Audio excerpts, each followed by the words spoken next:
if I had to pick a year where everything shifted, it would be 2002. And I don't mean one hard thing happened. I mean everything hit at once.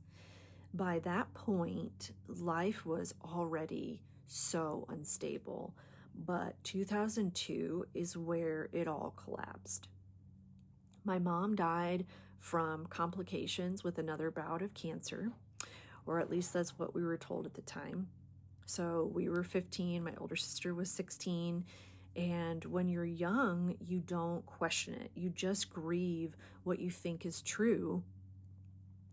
And, there were just always so many secrets. But later finding out that my mom's death certificate listed suicide, and the way she took her life was torturous.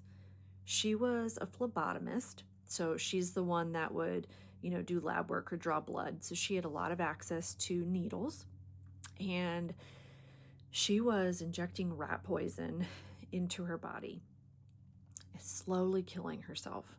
And we watched that, and that added a whole different layer to everything, because now it wasn't just loss, it was confusion and questions, and now confirmation of, the patterns of my sisters and my own sickness over the years and why it happened. She was never sick. But I want to say this.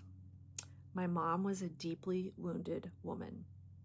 She was raised in a home where abuse was brushed aside and kept quiet to save their ministry's image. I have forgiven my mom, but that does not excuse the horrible things that she did to my sisters and I and our dad. But she was also so very loved by the Lord. She was his child too. So I have to remind myself of that daily. That same year my mom died, we lost family members to suicide more than once. My grandpa died. My dad left while dealing with his own trauma. But at, 15, 16, feeling so alone. And I remember this feeling really clearly, like I didn't belong anywhere. Like I wasn't safe and I wasn't wanted either. Around that same time, I started working. And even there, it wasn't safe. There was a formal complaint filed against my boss for instances of groping me. So it just felt like it didn't matter where I went. Home, relationships, work.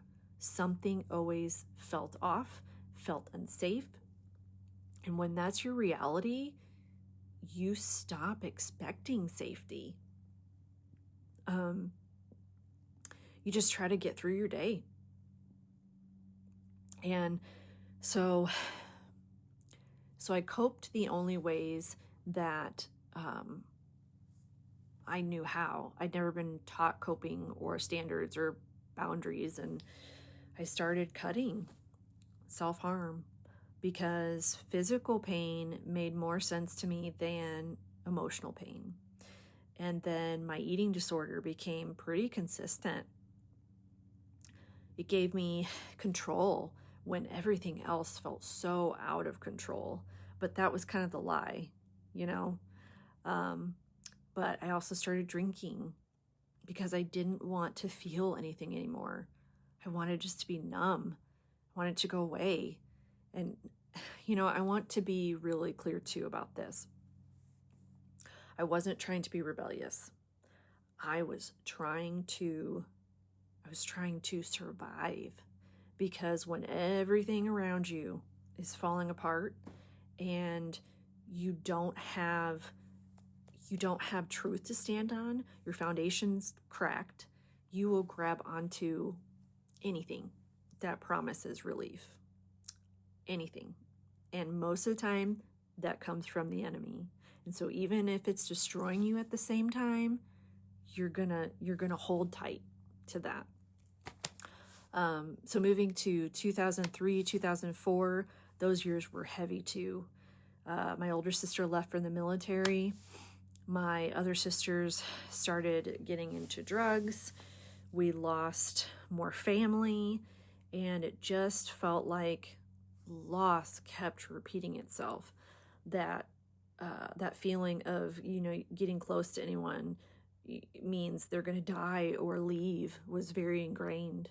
By 2005, I graduated high school, and from the outside, it probably looked like I was moving forward, but internally, I was barely holding it together. By 2006, my anxiety and depression were at their peak, surrounded by relationships that were not healthy or safe. It's like I craved that chaos and any attention, didn't matter, negative or not. And I remember thinking, I don't know how much longer I can live like this.